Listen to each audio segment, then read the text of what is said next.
Right breaking చూస్తున్నాం. Patancheru BRS MLA Gudem Mahipal Reddy ఇంట్లో ED అధికారులు దాడులు నిర్వహించడం ఇప్పుడు సంచలనంగా మారింది.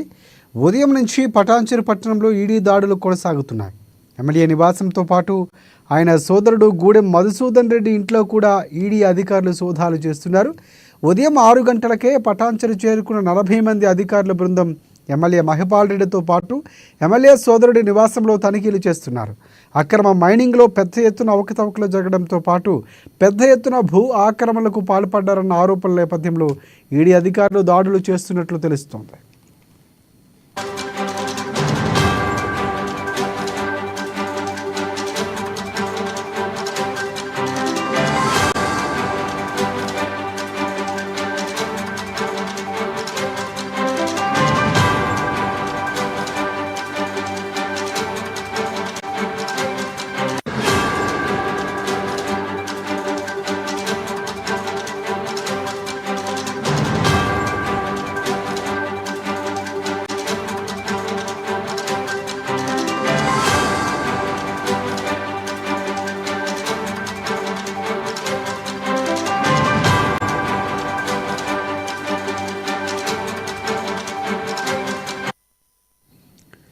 రైట్ బ్రేకింగ్ చూస్తున్నాం. పటాన్చెరు బీఆర్ఎస్ ఎమ్మెల్యే గూడెం మహిపాల్ రెడ్డి ఇంట్లో ఈడీ అధికారులు దాడులు నిర్వహించడం ఇప్పుడు సంచలనంగా మారింది. ఉదయం నుంచి పటాన్చెరు పట్టణంలో ఈడీ దాడులు కొనసాగుతున్నాయి. ఎమ్మెల్యే నివాసంతో పాటు ఆయన సోదరుడు గూడెం మధుసూదన్ రెడ్డి ఇంట్లో కూడా ఈడీ అధికారులు సోదాలు చేస్తున్నారు. ఉదయం 6 గంటలకే పటాన్చెరు చేరుకున్న 40 మంది అధికారుల బృందం ఎమ్మెల్యే మహిపాల్ రెడ్డితో పాటు ఎమ్మెల్యే సోదరుడి నివాసంలో సైతం తనిఖీలు చేస్తున్నారు. అక్రమ మైనింగ్లో పెద్ద ఎత్తున అవకతవకలు జరగడంతో పాటు పెద్ద ఎత్తున భూ ఆక్రమణలకు పాల్పడ్డారన్న ఆరోపణల నేపథ్యంలో ఈడీ అధికారులు దాడులు చేస్తున్నట్లు తెలుస్తోంది.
పటాన్చెరు బీఆర్ఎస్ ఎమ్మెల్యే గూడెం మహిపాల్ రెడ్డి ఇంట్లో ఈడీ దాడులు నిర్వహించడం ఇప్పుడు సంచలనంగా మారింది.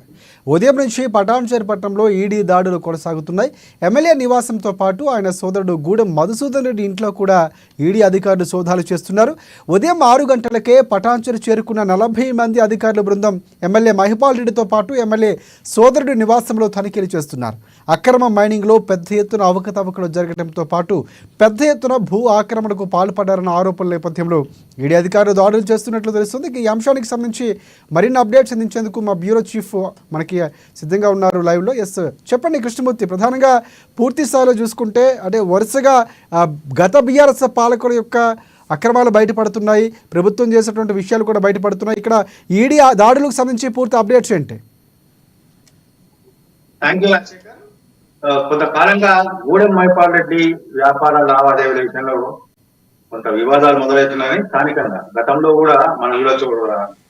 ఒక 3 నెలల ముందు అంటే పార్లమెంట్ ఎన్నికల ముందు గూడెం మహిపాల్ రెడ్డి సోదరు మధుసూదన్ రెడ్డిని కూడా ఇక్కడ పోలీసులు అరెస్ట్ చేశారు. అంటే అక్రమ మైనింగ్ లో ఆయన అక్రమాలు పాల్పడుతున్నారు, బెదిరింపులు పాల్పడుతున్నారు అనే విషయంలో కొంత జరుగుతుంది. అక్రమ సంపాదన చేస్తా ఉన్నారనే విషయం తోటి దాడులు జరుగుతా ఉన్నాయి. ఇందులో భాగంగానే ఈడీకి వచ్చినటువంటి విశ్వసనీయ సమాచారం అంటే మైనింగ్ వ్యాపారంలో అక్రమాలు పాల్పడ్డారు, అక్రమ లావాదేవీలు జరుగుతాయి. ఈ వ్యవహారం మొత్తంగా ఈ అక్రమ లావాదేవీల విషయాన్ని వెలికి తీసేందుకు ఈడీ ఈ రోజు సోదా చేసిన తెలుస్తా ఉన్నాయి. మహిపాల్ రెడ్డితో పాటు మహిపాల్ రెడ్డి సోదరుడు మధుసూదన్ రెడ్డి తర్వాత ఆయనకున్నటువంటి సన్నిహితులు కొంతమంది ఇళ్లలో దాదాపుగా 40 మంది ఈడీ అధికారుల బృందం వేరు వేరు ప్రాంతాల్లో ఏకకాలంలో దాడులు మొదలుపెట్టింది. భారీ ఎత్తున సోదరులకు కొంత నగదు కూడా దొరికింది. భారీగా నగదు కూడా పట్టుబడిందని చెప్పి తెలుస్తా ఉంది. నిన్నే మైపాటి 3 కోట్లు పెట్టి ఒక ల్యాండ్ వాహనం కొనుగోలు చేశారు.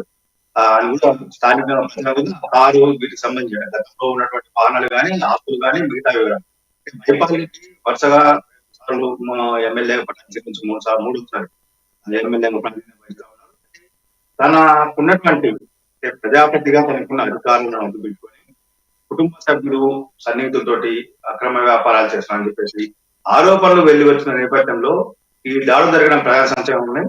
అంటే పటాన్ చెరువు పరిసర ప్రాంతాల్లో వాస్తవానికి ల్యాండ్ ధరలు కూడా భూ ధరలు కూడా విపరీతంగా పెరుగుతూ ఉన్నాయి. శరవేగంగా విస్తరిస్తున్న కూడా పటాన్ చెరువు వైపు చాలా అభివృద్ధిగా సాగుతా ఉన్నాయి. ఈ నేపథ్యంలో అనేక చోట్ల బెదిరింపులకు పాల్పడి అంటే మైపాలరెడ్డితో పాటు మైపాలరెడ్డి అనుచరులు మైపాలరెడ్డి సోదరుడు మిగతా ఎమ్మెల్యే అనుచరులు అందరూ కూడా కొంత భయభ్రాంతులకు గురి చేసిన స్థానికంగా ఆరోపణలు కూడా ఉన్నాయి. ఈ విషయంలో ఇటువైపు రాష్ట్ర ప్రభుత్వం అంటే కొంత నర్మగర్భంగా దర్యాప్తు చేసిన సమయంలోనే ఈడీ దాడులు చేయడం అనేది ప్రారంభించుకుని మొత్తంగా మైపాలరెడ్డి అక్రమ లావాదేవీల విషయంలో మొదటి నుంచి కూడా మైపాలరెడ్డి కొంత దూకుడుగా ఉంటారు. గతంలో మనం గమనించవచ్చు ఇగ్రసార్ దగ్గర ఏర్పాటు చేసినటువంటి టోల్ ప్లాజా మీద కూడా మైపాలరెడ్డి దాడి చేశారు. అంటే అక్రమంగా టోల్ ప్లాజా వసూలు చేస్తా ఉన్నారు. ఇక్కడ టోల్ ప్లాజా వసూలు చేస్తే మీ తాట తీస్తా అని చెప్పడంతో అక్కడ టోల్ ప్లాజా మూసివేశారు. దానిలో మూసివేసి దాదాపుగా 10 సంవత్సరం ఉంటుంది ఆ టోల్ ప్లాజా మూసేశారు. అంటే టోల్ ప్లాజా నుంచి మొదలు పెడితే మిగతా అన్ని చోట్ల కూడా తందే మొత్తం సామ్రాజ్యం ఉండాలి, పటాన్ చెరువు తందే అనే విధంగా మైపాలరెడ్డి కొంత వివరిస్తున్నారు. దీంతో కొంత స్థానిక ప్రజలు మైపాలరెడ్డి వ్యవహారం విషయంలో కొంతకాలంగా చర్చ జరుగుతా ఉంది. అయితే ఈ నేపథ్యంలోనే అక్రమ సంపాదన కూడా విపరీతంగా పెంచారు. అంటే మైపాలరెడ్డి యొక్క అండదండలు చూసుకొని వాళ్ళ కుటుంబ సభ్యులు కానీ అనుచరులు కానీ అక్రమ లావాదేవీలకు పాల్పడతా ఉన్నారు. మైనింగ్ లోనూ అక్రమాలకు పాల్పడ్డారు. మైనింగ్ నిబంధనలు ఉల్లంఘించి మైనింగ్ లకు తిరుగుతా ఉన్నారు అని కొంత ఆరోపణలు వచ్చిన నేపథ్యంలో ఈడీ దాడులు చేయడం ప్రారంభించింది. ఈడీ దాడులలో ఏ బయటకు వచ్చింది ఏమొస్తుంది అనే విషయంలో మధ్యాహ్నం మనకు కొంత క్లారిటీ వచ్చే అవకాశం. అంటే ఈడీ వాస్తవానికి అధికారికంగా చెప్పనప్పటికీ కొంత బయటకు వచ్చింది. అంటే ఆ దాడుల సందర్భంగా జరిగినటువంటి బాధితులను కానీ మిగతా వాళ్ళను కొంత అడిగినప్పుడు వాళ్ళు చెప్పే అవకాశం ఉంది. అంటే ఇప్పటి వరకు మనకున్న సమాచారం చూస్తే సుమారుగా ₹1 కోటి వరకు నగదును స్వాధీనం చేస్తున్నారని చేస్తున్నాం. ఇంకా కొంత నగదు కూడా దొరుకుతున్నది అని చెప్పి చెప్తున్నారు. ప్రత్యేక అంటే ఆ నగదు కౌంటింగ్ మిషన్ కూడా ఈడీ అధికారులు తమతో పాటు తీసుకెళ్లారు. 40 మంది అధికారులు కొంతమంది అధికారులు ఈడీ కౌంటింగ్ మిషన్ తీసుకెళ్లారని చెప్పేసి మనకున్న సమాచారం. అంటే మొత్తం మీద ఈడీ దాడులు ఒక ప్రతిపక్ష పార్టీ ఎమ్మెల్యే బీఆర్ఎస్ నుంచి మైపాలరెడ్డి పటాన్ చెరువు నుంచి ప్రతిపక్ష పార్టీ ఎమ్మెల్యే ఇంటిపై ఈడీ ఏకకాలంలో దాడులు అది 40 మంది భారీ 40 మంది అంటే 10-20 మంది అంటే మామూలుగా ఇన్ఫ్రా కంపెనీ వాటి మీద పెట్టిన చేస్తున్న 40 మంది అంటే భారీ సమాచారం ఈడీ అధికారి దగ్గర ఉండి చాలా పూర్తి ఎవిడెన్స్ తోటి ఈడీ రంగంలో దిగినట్టుగా మనం భావించాల్సి వస్తుంది. రాజశేఖర్ గూడెం మహిపాల్ రెడ్డితో పాటు సోదరుడు మధుసూదన్ రెడ్డి ఇంట్లో కూడా సోదరులు జరుగుతున్నాయి. కుటుంబ సభ్యులకు సంబంధించి ఏమైనా దాడులు జరిగే అవకాశం బంధువులలో కూడా మనం ఎక్స్పెక్ట్ చేయొచ్చు. అంటే ఈ రోజుతో కాకుండా రేపు కూడా కొనసాగే అధికారుల బృందం మీరు అన్నట్లు 40 మందితో వెళ్ళడం చాలా ముందుగానే పకడ్బందీగా పూర్తి సమాచారం తెలుసుకునే ఈడీ రంగంలోకి దిగింది అనేది స్పష్టంగా అర్థమవుతుంది. కాబట్టి ఈ దాడులు రేపటి కూడా కొనసాగే అవకాశాలు ఉన్నాయనుకోవచ్చు మనం.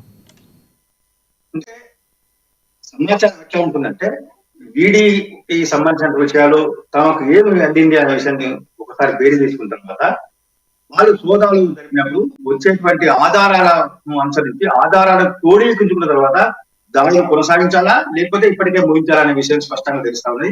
ఇప్పటికే ఈడీ అధికారులకు భారీ ఎత్తున సమాచారం పొందింది. అక్రమ మైనింగ్ కానీ అక్రమ వ్యాపారం కానీ వాళ్ళ అక్రమ లావాదేవీలు కానీ రిజిస్ట్రేషన్లు భూ కబ్జాలు వీటికి సంబంధించిన డాక్యుమెంట్ భారీ ఎత్తున డాక్యుమెంట్ కూడా పట్టుబడ్డాయి అని చెప్పి తెలుస్తా ఉంటారు. అంటే 40 మంది అధికారులు మైపాలరెడ్డి మధుసూదన్ రెడ్డి ఏంటో కాదు మిగతా బంధువులు అనుచరులలో కూడా ఏకకాలంలో దాడులు జరుపుతా ఉన్నాం. మొత్తం పటాన్ చెరువు అంటే శివారు ప్రాంతంలోని పటాన్ చెరువులో చర్చకు మొదలైంది. అంటే డెవలప్మెంట్ చెరవేగంగా అభివృద్ధి చెందినటువంటి ఇంకా పటాన్ చెరువు అట్లాంటి ఏరియాలో ప్రారంభించినటువంటి ఎమ్మెల్యే కొంతకాలంగా తన సామ్రాజ్యంలో పూర్తిగా చెప్తే వేయడం అనేది ఆయన మీద కాంప్లైంట్లు వెళ్ళాయి. కొంతమంది ఆధారాలు కూడా ఈడీకి ఇచ్చారు, దర్యాప్తు సంస్థలకు ఇచ్చారు. కాబట్టి ఈ దాడులు జరగాలని దాడులు జరుగుతాయా అనేది విషయంలో మన మధ్యాహ్నం వరకు కొంత క్లారిటీ అది దాడుల్లో ఏం లభించింది ఎంత మేరకు లభించింది, నగదు ఎంత, డాక్యుమెంట్ ఏంటిది అనే విషయంలో కొంత వచ్చిన తర్వాత మళ్ళీ ఇంకా బ్యాంకు లాకర్స్ ఉన్నాయా, వీటన్నిటి కూడా పరిశీలిస్తారు. పరిశీలిస్తే బ్యాంకు లాకర్లు ఓపెన్ చేయడం దాంట్లో కొన్ని డాక్యుమెంట్లు వచ్చే అవకాశం ఉంటుంది. అంటే ఉన్నాయా ఆలోచన అంటే అధికారులు భావిస్తాం. అంటే ఇవన్నీ కూడా వాళ్ళు కొంత బేరు చేసుకున్న తర్వాత కొనసాగించాలా వర్గంగా అనే విషయాన్ని కొంత నిర్ధారణకు వచ్చే అవకాశం ఉంది రాజశేఖర్. రైట్ కృష్ణమూర్తి, ప్రధానంగా అంటే లగ్డారంకు సంబంధించి గనుల్లో కూడా గతంలో కేసు నమోదైంది. దాని నేపథ్యంలో ఇప్పుడు విచారణ ఈడీ చేస్తున్నటువంటి వార్తలు కూడా వస్తున్నాయి. సో ఇంకొకటి ప్రధానంగా ఒకవేళ ఆయన సహకరిస్తున్నారా ఈడీ అధికారులకు లేదన్నటువంటి సమాచారం నేపథ్యంలో భవిష్యత్తులో ఖచ్చితంగా ఒకవేళ ఆధారాలు సేకరించి పెద్ద మొత్తంలో డబ్బు అక్రమంగా ఉంది అని అనుకుంటే భూ ఆక్రమణకు సంబంధించి కానీ ఖచ్చితంగా గూడెం మహబూబ్ రెడ్డి త్వరలోనే జైలుకు వెళ్ళబోతున్నారు, విచారణ ఎదుర్కోబోతున్నారు ఈడీ అనుకోవచ్చు మనం. ఈడీ ఎప్పుడూ కూడా పూర్తి స్థాయిలో ఆధారాలు సేకరించి వాటిని ఏ రకంగా సంపాదించారు అనే వాటికి సంబంధించిన వివరాలను తీసుకున్న తర్వాత దాంట్లో ఏమైనా నిబంధనలు ఉల్లంఘించారు, ప్రేమ నిబంధనలు కానీ మిగతా నిబంధనలు ఉల్లంఘించారు, ఆర్టికల్ విషయంలో నిబంధనలు ఉల్లంఘించారు అనుకున్నప్పుడు మాత్రమే వారు కొంచెం ఇచ్చే అవకాశం ఉంది. లేదంటే కొంత జాప్యం జరిగే అవకాశం ఉంది. కేసు నమోదు విషయంలో కొంత వ్యవధి పట్టే అవకాశం ఉంది. అంటే ఇప్పటికిప్పుడు ఆయన అరెస్ట్ అవుతారా అనేది అక్కడ మనం ఇప్పుడు అప్రస్తుతం. కానీ ఖచ్చితంగా కేసు నమోదు చేసి అక్రమ లావాదంటే వాటి మీద వివాదం కోరే అవకాశం ఉంది. మనం ఈడీ సంబంధించిన విషయాలు అనేక విషయాలు గమనించవచ్చు. ఎగ్జాంపుల్ ఈడీ విషయంలో కవిత విషయంలో ఈడీ ఏడాదిన్నర 2 సంవత్సరాల కాలం తర్వాత పూర్తి ఆధారాలను సమర్పించిన తర్వాత కోర్టుకు సమర్పించి అప్పుడు అరెస్ట్ వారెంట్ తీసుకొచ్చి చేసింది. ఈడీ చేయడం అనేది సాధారణ పోలీసుకు ఈడీ సిబిఐ లాసే సపరేట్ గా ఉంటాయి. అంటే ఈ మామూలు లండన్ డాలర్ పోలీసులకు వీటికి సంబంధించిన దీనికన్నా ఈడీకి కొంత ప్రత్యేక అధికారం. ఈడీ మేజిస్ట్రేట్ పవర్ అనుకుంటే ఈడీ అక్కడికక్కడ అరెస్ట్ చేసి జైలుకు పంపే అవకాశం ఉంది. ఈడీ అధికారులకు మేజిస్ట్రేట్ పవర్స్ ఉంటాయి. కాబట్టి ఈడీ ఎప్పటికప్పుడు ఒకవేళ నిజంగా అక్రమాలు పాల్పడ్డారు అసలు వీటిని విచారించడం ఖచ్చితంగా ప్రైమ్ అఫెన్స్ దొరికింది అని ఈడీ భావిస్తే అప్పటికప్పుడు ఆయన జైలుకు పంపించే అవకాశం ఉంది. కాబట్టి ఇప్పటికి ఆయన కేసు అవుతారా కాలం విషయం అంటే ఈడీ ఇప్పుడిప్పుడే కొంత డాక్యుమెంట్ తీసుకుంటున్న సమయంలో సేకరిస్తున్న దాడుల సందర్భంగా స్వాధీనం చేసుకుంటున్న సమయంలో వాటిని క్రోడీకరించుకోవాల్సిన అవసరం ఉంది. ఉన్నదానికి పంపించి వాటి విషయంలో అభిప్రాయాలు సేకరణ చేసిన తర్వాత దీంట్లో వాస్తవాలు ఎంత మేరకు అక్రమాలు ఉన్నాయి, ఎంత మేరకు సక్రమాలు ఉన్నాయి అనే విషయాన్ని పరిశీలించిన తర్వాత మాత్రమే కేసు నిజమే నమోదు అవుతుంది. కానీ దాంట్లో ఎంత తీవ్రత ఏముంది అనే విషయం సీరియస్ ఉందా లేదా అనే విషయం ఆలోచన చేసిన తర్వాత మాత్రమే అరెస్ట్ చేసే అవకాశం ఉంటుంది రాజే. రైట్ అంటే ఈడీ దాడుల నేపథ్యంలో అంటే గూడెం మహబూబ్ రెడ్డి అలాగే సోదరుడు నివాసంకు సంబంధించి అక్కడ భద్రతా ఏర్పాట్లు ఏమైనా అంటే ముందస్తుగా ఏమైనా అభిమానులు చేరుకునే అవకాశం ఏమైనా అక్కడ ఉన్నటువంటి పరిస్థితి కనిపిస్తుంది. ఇంతకీ అసలు గూడెం మహబూబ్ రెడ్డి ఆ ఈడీ దాడుల నేపథ్యంలో నివాసంలో ఉన్నారా లేదా మనకి ఏమైనా సమాచారం ఉందా? ఉదయం 6 గంటలకే ఈడీ అధికారులు ఆయా ప్రాంతాల్లో ఎదుర్కొని ఏ కాలంలో దాడులు మొదలు పెట్టారు. అప్పుడు ఆ సమయంలో అందుబాటులో ఉన్న ఎమ్మెల్యే మిగతా వాళ్ళ కుటుంబ సభ్యులకు కూడా తమ ఐడెంటిటీ వాళ్ళు ఇచ్చేసి మేము సర్చ్ చేస్తున్నాం, ఖచ్చితంగా మీరు సహకరించాలని చెప్పేసి వాళ్ళని చేశారు. మైపాల్ రెడ్డి అంటే ఎమ్మెల్యే నివాసం మెయిన్ గేట్ ను మూసేసినట్టు అధికారులు అక్కడ స్థానిక పోలీసులు బందోబస్తు ఏర్పాటు ఎవరు రాకుండా కూడా మొత్తం ఏర్పాటు చేశారు. అంటే స్థానికంగా ఎమ్మెల్యే మీద దాడులు ఆయన అభిమానులు అక్కడ రావడం జరుగుతుంది. కానీ పోలీసులు ఎక్కడికక్కడ సర్జీ పంపిస్తా ఉన్నారు. ఎమ్మెల్యేలు అయినప్పటికీ ఇట్లాంటి సీరియస్ విషయంలో కొంత పార్టీ నాయకులు కానీ శ్రేణులు కానీ అంటే కొంతమంది తడుగట్టిన అభిమానులు వాళ్ళు ఆ ప్రాంతంలో ఉన్నప్పటికీ మిగతా వాళ్ళు కొంత దూరంగా ఉండి ఏం జరుగుతుంది, ఏం జరగబోతుంది, ఏం జరిగే అవకాశాలు ఉన్నాయి అనే విషయంలో చర్చించుకుంటున్నారు. మీరు ఇప్పుడు పడాన్ చెరువులో మీరు ఎక్కడికి వెళ్ళి చూసినా మనం గమనించవచ్చు, ప్రతి చోట మైపాల్ రెడ్డి విషయాలు జరుగుతాయి. మైపాల్ రెడ్డి గతంలో చేసిన వ్యవహారాలు, గతంలో ఆయన బెదిరింపులు, ఆయన విషయాలు, ఆయన చేసిన పనులు, వీటికి సంబంధించిన అంశాల మీద కొంత చర్చ జరుగుతా ఉన్నారు Rajasekhar. Thanks for updates Krishnamurthy.